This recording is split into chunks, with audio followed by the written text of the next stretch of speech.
ou autre qui se présentait. C'est vrai. Jean n'avait pas honte de la parole de Dieu qui est venue à lui dans le désert et lui a dit de baptiser d'eau. Il n'avait pas honte de dire « Voici l'agneau de Dieu qui enlève le péché du monde », car l'Esprit de Dieu était sur lui. Il n'avait pas honte devant les sacrificateurs. Il n'avait pas honte de la parole de Dieu quand il est allé voir Hérode. La femme de Philippe vivait avec Hérode. Il s'est présenté droit devant le roi. Ce vieil homme au visage laineux, sorti du désert, il en est sorti sans éducation ni rien d'autre. Il marcha droit devant Hérode et a dit « Tu n'as pas le droit de l'avoir pour femme. » Il n'avait pas honte de la parole de Dieu. Certainement, il n'en avait absolument pas honte. Étienne, il n'avait pas honte de la parole de Dieu. D'abord, le peuple pentecôtiste là-bas, au jour de la Pentecôte, quand ils se sont rassemblés dans la chambre haute, le Saint-Esprit est venu sur eux par une promesse de Dieu.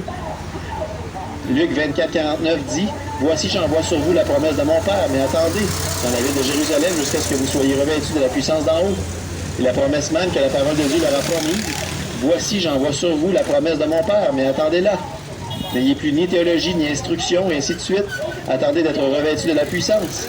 Et quand cette puissance du ciel est venue, comme un vent impétueux, ils n'ont pas eu honte de l'Évangile. »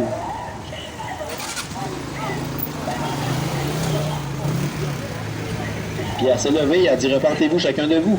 Vous, hommes, aux mains cruelles, vous avez crucifié le prince de la paix que Dieu a ressuscité des morts. Et nous sommes témoins, car c'est ce que Joël a dit qui s'accomplirait dans les derniers jours. Je répandrai de mon esprit sur toute chair. » Il n'avait pas honte de l'Évangile.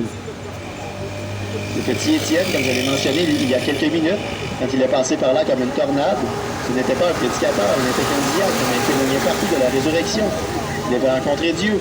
Et c'est juste comme essayer de l'arrêter. Eh bien, c'était comme essayer d'éteindre une maison en feu par une journée venteuse dans un temps sec. Eh bien, chaque fois que le vent soufflait, le feu se répandait.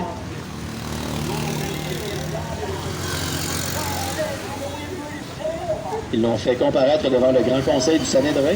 Vous rendez-vous compte de ce que c'est? C'est comme le concile œcuménique. Toutes les religions se dirigent vers le concile œcuménique. Ils se sont tous retrouvés sous le conseil du Sanhédrin. Pharisiens, Sadducéens, Hérodiens, quels qu'ils soient, ils devaient venir dans ce conseil. Ils l'ont passé en jugement, pas juste une organisation, mais le grand conseil l'a passé en jugement. On va lui faire peur. Quand il s'est levé ce matin-là, la Bible dit que son visage avait l'aspect d'un ange.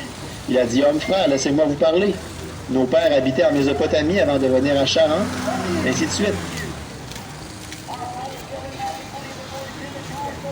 Il allait donner les Écritures, puis quand il fut tout absorbé, l'Esprit vint sur lui et il dit « Vous, homme au cou raide, incirconcis de cœur et d'oreille, vous résistez